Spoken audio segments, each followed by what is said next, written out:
কিছুদিন আগে সৌদি আরবের পশ্চিম উপকূলের একটি দ্বীপে সেন্ট রেগিস রেড সি রিসোর্টে বড় একটি সুইমিং পুলের পাশে আয়োজন করা হয়েছিল রেড সি ফ্যাশন উইকের। মূলত এই অনুষ্ঠানে নারীরা সাঁতারের পোশাক পরে অংশ নিয়েছিলেন। ব্যাপক রক্ষণশীল দেশ হিসেবে পরিচিত সৌদি আরবে সুইমস্যুট পোশাক পরিহিত ফ্যাশন শো আয়োজন করায় বিভিন্ন মহলে সমালোচিত হওয়ার পাশাপাশি বেশ বিতর্ক তৈরি হয়েছিল। সাঁতারের পোশাক পরিহিত নারীদের ফ্যাশন শোতে অংশ নেওয়া সৌদি আরবের জন্য একটি ঐতিহাসিক ঘটনা বলে জানিয়েছিলেন মরক্কোর পোশাক নকশাকার ইয়াসমিনা কাঞ্জাল। সেই ফ্যাশন শোয়ের পর এবার সৌদি আরবে খোলা হয়েছে নাইট ক্লাব। রিয়াদের অভিজাত এলাকা জাকসে উদ্বোধন করা হয়েছে বিস্ট হাউস নামের নাইট ক্লাবটি। ক্লাবটিতে প্রবেশাধিকার দেয়া হয়েছে নারীদেরও।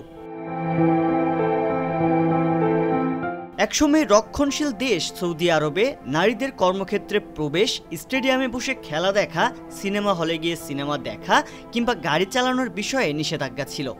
তবে দেশটির শাসন ক্ষমতায় ক্রাউন প্রিন্স মোহাম্মদ বিন সালমান আসার পর ধীরে ধীরে পরিবর্তিত হতে থাকে দৃশ্যপট। নারীদের জন্য কর্মক্ষেত্রের দরজা খোলার পাশাপাশি কাটতে থাকে সামাজিক বিধিনিষেধও। তারই ধারাবাহিকতায় এবার খোলা হয়েছে নাইট ক্লাব, যেখানে পুরুষদের পাশাপাশি নারীরাও প্রবেশ করতে পারবেন আর নিতে পারবেন ক্লাবের সদস্যপদ।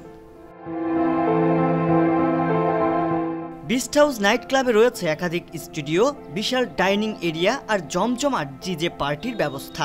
তবে সৌদিতে ১৯৫০ সালে দেশ জুড়ে মদ নিষিদ্ধের যে আইন করেছিল তা এখনও কার্যকর থাকায় ক্লাবটিতে মদের ব্যবহার নিষিদ্ধই থাকবে। ক্লাবে আগত সদস্য আর অতিথিদেরকে আপ্যায়ন করা হবে কেবলমাত্র ফল, মধু বা স্রাব দিয়ে তৈরি অ্যালকোহল মুক্ত পানীয় মকটেল।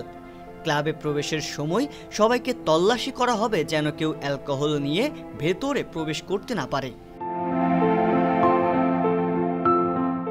আলোচিত এই ক্লাবে সর্বসাধারণের প্রবেশাধিকার নেই। এখানের স্থায়ী সদস্যরাই শুধু ক্লাবটিতে প্রবেশ করতে পারবেন। এছাড়া বিস্ট হাউসের সদস্য হতে হলে প্রতি বছর ফি গুনতে হবে অন্তত ১৯০০ ইউরো, যা বাংলাদেশি টাকায় ২,৪২,০০০-এর সমান। তবে সৌদি নাগরিকদের কাছে এই ফির ঝক্কি সামলানো খুব একটা চাপের হবে না। সৌদি প্রিন্স মোহাম্মদ বিন সালমানের ভিশন ২০৩০ পরিকল্পনার অংশ হিসেবে চালু করা নাইট ক্লাবে সেই হিসেবে সদস্য হওয়ার হিড়িক সামলাতে নাস্তানাবুদ হওয়া লাগতে পারে ক্লাব কর্তৃপক্ষের। সংবাদ, ফিচার ও অনুষ্ঠানের জন্য ভিজিট করুন সংবাদ প্রকাশের ওয়েবসাইট এবং যুক্ত থাকুন ফেসবুক পেজ ও ইউটিউব চ্যানেলের সঙ্গে।